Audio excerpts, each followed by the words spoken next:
Welcome to Leadership Trails. I'm standing here in the Redwood area near San Francisco, where you can see the creek where the salmon and fish spawn and end up in the bay and in the ocean. Today's story is about when the diamonds were already on payroll. A leadership trail, read a story that is inspired by the famous fable, Acres of Diamond. Sometimes the most expensive mistake a leader makes is not hiring the wrong people. It's failing to see the right people who are already there. There's an old fable called Acres of Diamonds. A farmer sold his land because he believed diamonds were hidden somewhere far away. He traveled the world chasing wealth, but never found what he was looking for. Later, the new owner of the farm discovered that a shiny stone near the creek in his land was actually diamond, and the treasure had been already there all along. The lesson is simple. Before you chase value somewhere else, look carefully at what you already have. This is Dr. Mark Shami, and welcome to Leadership Trails, the new episode. Today's story is about a senior executive who went searching for diamonds outside the organization, while many of the real diamonds were already inside. The names and details are changed, but the leadership lesson is very real. So let me tell you how it all started. Several years ago, I watched a large company launch a new department. The objective was excellent: improve project performance, strengthen controls, reduce delays, capture lessons learned, and support major projects before problems became too expensive to fix. The vice president in charge was experienced and confident. Let us call him Victor. Victor stood in front of senior management and said, "We are building a world-class department. We need the best people. We need fresh thinking. We need outside expertise." Everybody nodded. World-class, fresh thinking, outside expertise. Wow! These words always sound impressive in a meeting, especially when they are placed on a slide with a blue background and a photo of people pointing at glass walls. But Victor had already made one dangerous assumption. He believed the diamonds were outside the company, not inside. So before he carefully looked at people already available, he started looking elsewhere.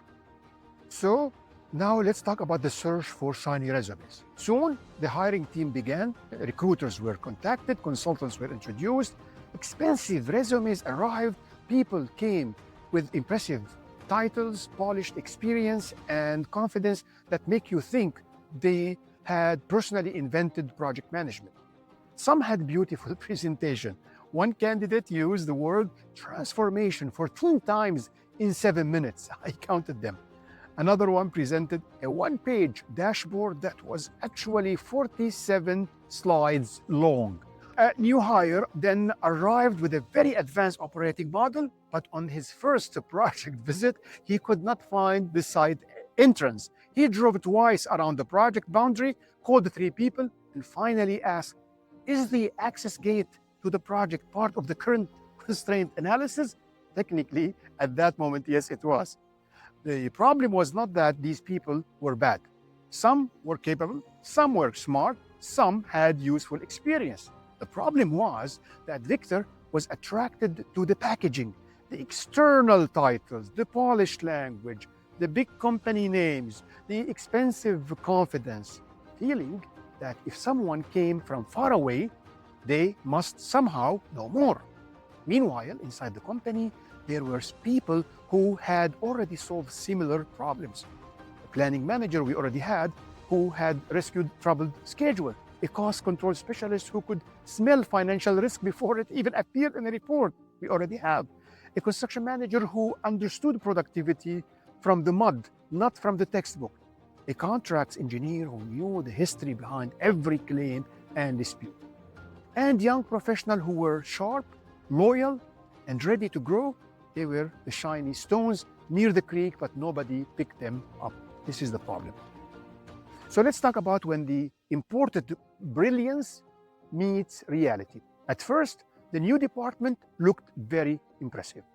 The organization chart was colorful, the titles were strong, the meetings were serious, the templates were heavy enough to qualify as gym equipment.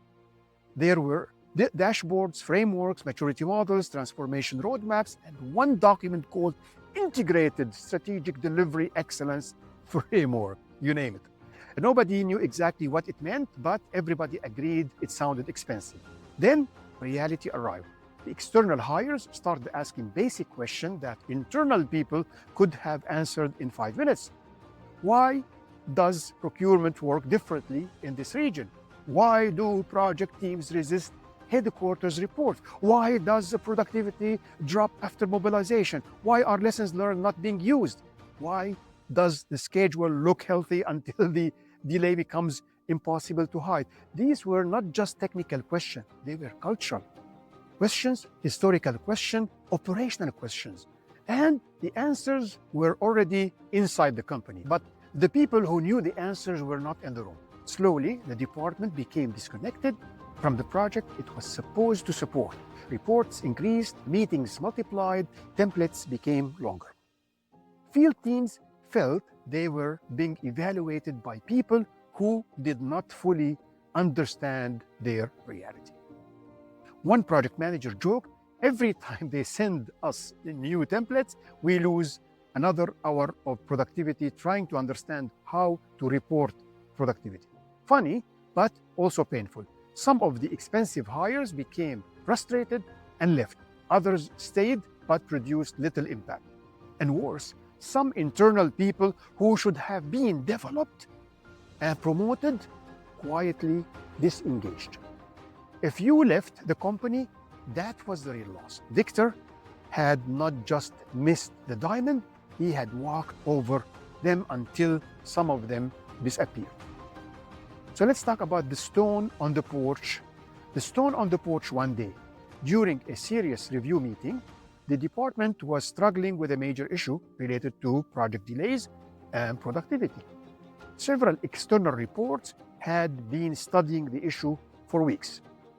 They had charts, dashboards, and a very elegant slide titled Root Cause Architecture. Then one quiet internal manager finally spoke. He said, we studied this same issue 3 years ago on 2 major projects. The pattern is not new.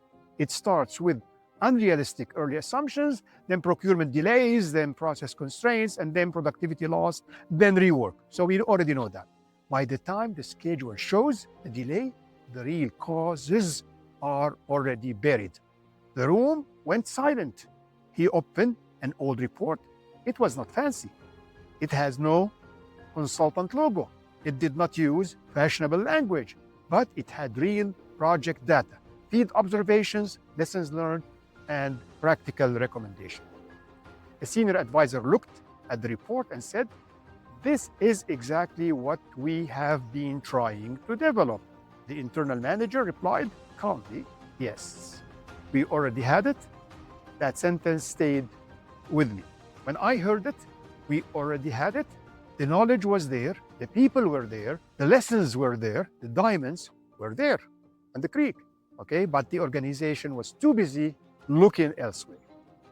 So let's talk about the leadership lesson here. The failure of that department was not caused by one bad hire. It was caused by leadership mindset. Okay, leadership mindset, Victor confused distance with the quality. He confused cost with confidence. He confused confidence with wisdom. He confused new faces with the new thinking. This does not mean external hiring is wrong. Sometimes outside expertise is necessary. Fresh perspective really matters in some cases, but external talent should complement internal capability, not replace it blindly.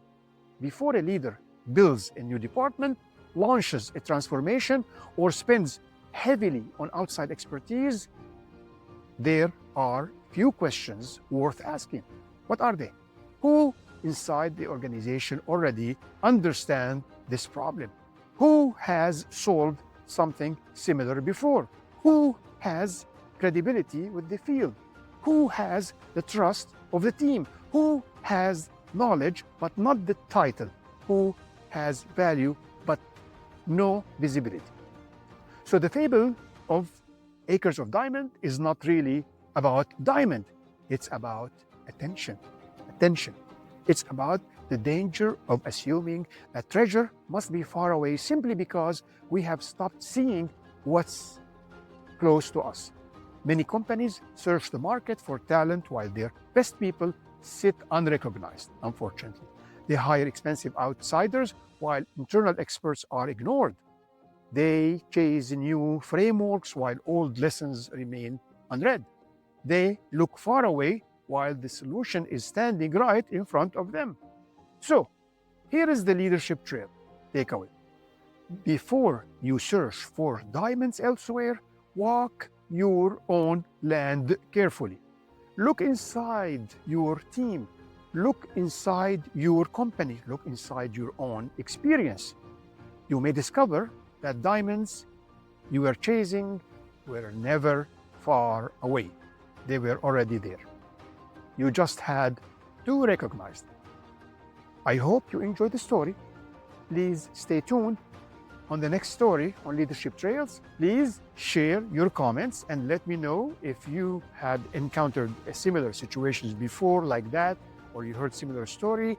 Until then, have a great day. I'm Dr. Mark Shami, and this is Leadership Trails. Goodbye.